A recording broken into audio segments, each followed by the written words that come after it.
और चलिए इसी पर ज्यादा बातचीत करने के लिए हमारे साथ दो खास मेहमान जुड़ गए हैं। सबसे पहले डॉक्टर सुमित्रा अग्रवाल एस्ट्रोलॉजर हमारे साथ जुड़ रही हैं और साथ ही साथ एक और खास मेहमान है मनीषा कौशिक जी। आप दोनों का ही बहुत बहुत स्वागत है गुड न्यूज टुडे पर। कैसी हैं आप दोनों? बढ़िया। अच्छा, मैं दोनों में से पूछना चाहती हूँ, मनीषा जी आपने व्रत रखा है? बिल्कुल रखा है। ठीक है, व्रत से ही शुरुआत करते हैं। आज का दिन कितना खास है हम तमाम महिलाओं के लिए, उसी से शुरुआत करते हैं। देखिए, खास बेहद है। प्रैक्टिकली अगर हम बात करें तो करवा चौथ का जो त्योहार है, पैन इंडिया अगर हम बात करें तो सुहागनों के लिए बहुत सारे फेस्टिवल्स जो हैं वो आते हैं। लेकिन पंजाब है, यूपी है, हरियाणा है, नॉर्थ में जो है वो करवा चौथ जो है वो ज्यादा धूमधाम से मनाया जाता है। बट थैंक्स टू बॉलीवुड अब जो है वो पैन इंडिया हम इसे सेलिब्रेट कर रहे हैं। और जैसी फीलिंग आपको अपनी शादी के समय आती है ना, जितनी एक्साइटमेंट सजने धजने की, आई थिंक ये बेस्ट टाइम होता है जब आप अपने आप को सजा सकते हैं। जी तो ये करवा चौथ की वो अपनी सारी शादी की मेमोरीज मुझे लगता है रिवाइव करने के लिए ये बेस्ट त्योहार होता है। तो इसमें आपके आपके पति की लंबी आयु के साथ साथ अपना प्यार जो है वो झलकता है। और आई थिंक आज के दिन पति को भी अपना प्यार जो है वो जरूर झलकाना चाहिए कि उनको अपनी वाइफ को जो है वो अच्छी शॉपिंग कराएं, उनको भी प्रसन्न करें with what ever she wants.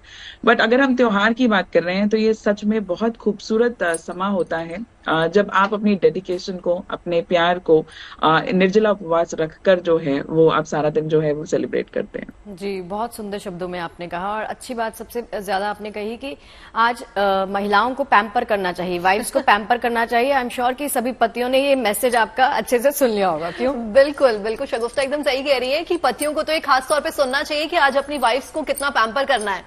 तो सुमित्रा जी, सबसे पहले आपको करवा चौथ की बहुत बहुत बधाई। और जी, आपसे जानना चाहूंगी कि आज की पूजा का जो है वो शुभ मुहूर्त कितने बजे शुरू होगा और कितने बजे तक जो लोग शाम को पूजा करते हैं उसका शुभ मुहूर्त क्या है? जी, अगर बात करें चतुर्थी की तो चतुर्थी तो कल लग चुकी है। जैसे कि 31 अक्टूबर को रात में 9:30 बजे लगी थी और वो आज रात में 9:19 तक रहेगी। हम उदया तिथि यहाँ मनाते हैं, इसलिए हम चतुर्थी को आज मना रहे हैं। और अगर शुभ मुहूर्त की बात करें तो शाम को 5:36 से 6:54 तक हमें वो जो कथा जो हम सुनते हैं, दीपक जलाते हैं, साथ में बैठते हैं, जो बाकी जो पूजा के जो रिचुअल्स है वो सारी चीजें हमें 5:36 से 6:54 के बीच में करनी चाहिए।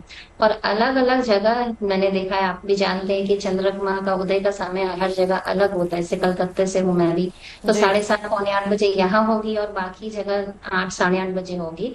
तो जब वहां पे उस टाइम जब पूजा आप जाते हैं चंद्रमा की पूजा करने, तो आपको पहले थाल सजानी चाहिए। थाल आप पहले ही सजा सकते हैं, जो अभी जो मुहूर्त है 1 घंटे 16 मिनट का शाम को, इसमें आप थाल सजा लें, करवा ले लें। उसमें जो आप जैसे आपके नियम अनुसार, आपके अपने जो जिस परंपरा को आप बिलोंग कर रहे हैं उसके हिसाब से अलग अलग नियम होते हैं कि करवा में क्या रखना है आपको, तो उसके हिसाब से उसको रखें।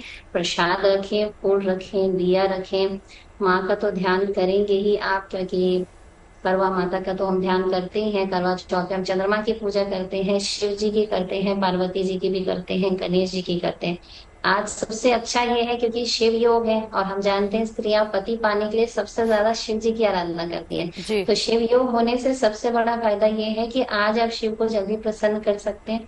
तो कुछ मंत्रों का उच्चारण भी हमारे लिए बहुत जरूरी है। एक तो हम बोलते हैं कि जब भी आप व्रत करें तो कोई नेगेटिव बात ना करें, कोई नेगेटिव द्वेष मन में ना लाए। कई बार होता है कि स्त्रियों का अपने इन लॉज के साथ संबंध बहुत अच्छा नहीं भी होता है, तो भी आज कोशिश करें कि डिबेट में ना जाए। अगर मंत्रों की बात करें तो सुबह से ही, आज सुबह से ही जब तक आप पूजा कंप्लीट नहीं करते तो कुछ मंत्रों की चैंटिंग होनी चाहिए। जैसे अगर बात करती हूँ पार्वती जी के मंत्र की, तो ओम शिवाय नमः, ये मंत्र हम पार्वती जी को प्लीज करने के लिए बोलते हैं। पहले पार्वती जी का ध्यान करें और ओम शिवाय नमः बोले। और जब हम शिव जी के ध्यान करते हैं तो ओम नमः शिवाय का ध्यान करके हम आप इस मंत्र को जितना ज्यादा चैंट करें उतना अच्छा है। अब बात करेंगे जब चंद्रमा की हम अर्घ देंगे, चंद्रमा की जब पूजा करेंगे, उस समय 2-3 चीजों का ध्यान रखना है। जब अर्घ देते हैं उस टाइम बोलेंगे ओम सोमाय नमः। और जब मान लीजिए हम जब पूजा कर रहे हैं तो हम भगवान का जब मतलब फूल पत्ते और जितने जो हमने रखे हैं प्रसाद वो चढ़ा रहे हैं, तब हमको एक मंत्र का जाप करना चाहिए। देहि सौभाग्यम आरोग्यम देहि में परमम सुखम। ये जो मंत्र है ना, इसका हमें पूरा मंत्र को अच्छे से बोलना चाहिए।